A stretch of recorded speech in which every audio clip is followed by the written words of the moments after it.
history isn't written in stone. It's written in ink, and ink can be washed away, blurred, or rewritten entirely. We are told an ending, a neat little package tied with a bow. Welcome to Quiet Questions. We don't look at the headlines, we look at the architecture of the trap. Every redacted line is a story someone paid to bury. Every blacked out name is a ghost still walking among us. Jeffrey Epstein didn't just have wealth, he had leverage. He had a system designed to make the most powerful people on earth beholden. If you can make 1,000 girls disappear into a shadow, you can step into one yourself. Look closely at the girl in the silhouette.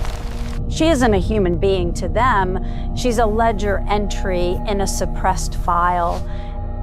A name on a flight log, redacted in thick, messy black ink. Why is the ink so heavy, so desperate? Are they hiding a face, or are they hiding the fact that she was never meant to return? The camera lens doesn't lie, but the people behind it do. A signature, a shadow, a secret that costs. Think about the girls, the ones who were recruited with promises of only to become ghosts filed away in a cabinet that doesn't exist. They were filed under unseen, under service, undergone. Little St. James wasn't just a getaway, it was a laboratory for the soul, a place where the rules of the civilized world simply dissolved. We see the temple, the strange blue lines, but the real story is in the paper trail, the one they tried to burn.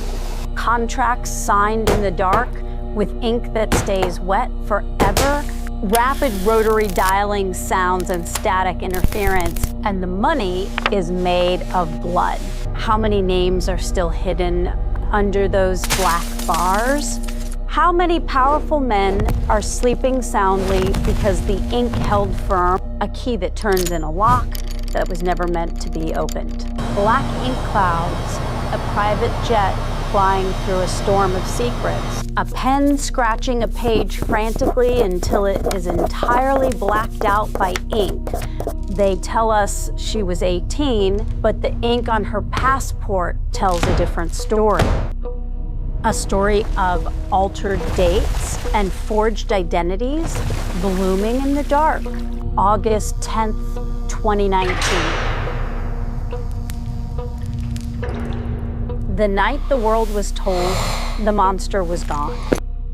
They say the system failed, but systems like that don't fail by accident. The cameras blacked out at the perfect moment. The guards drifted off as if on cue. Convenient, isn't it?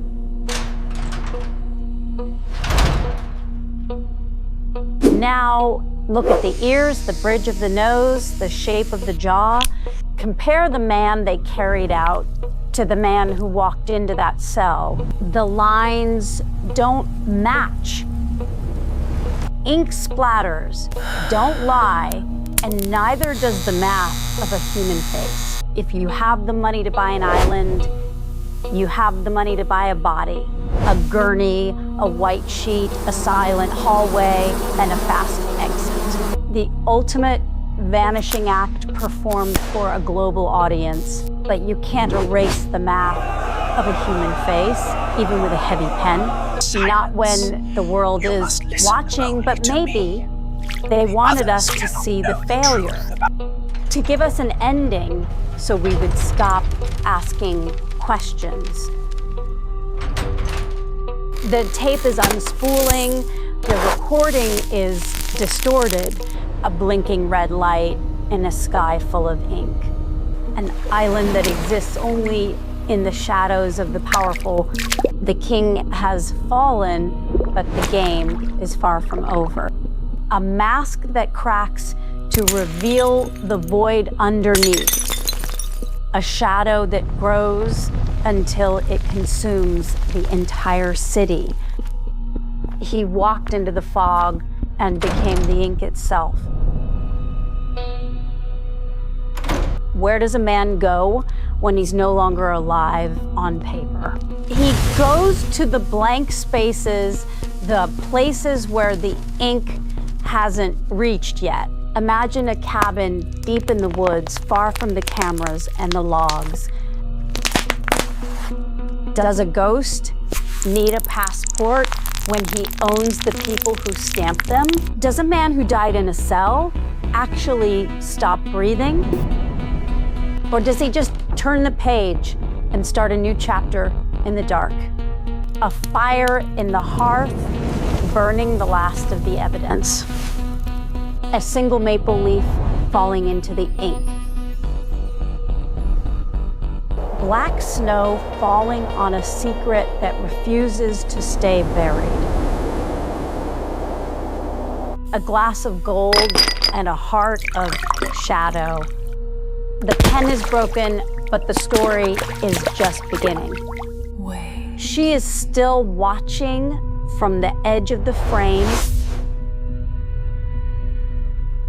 The question remains,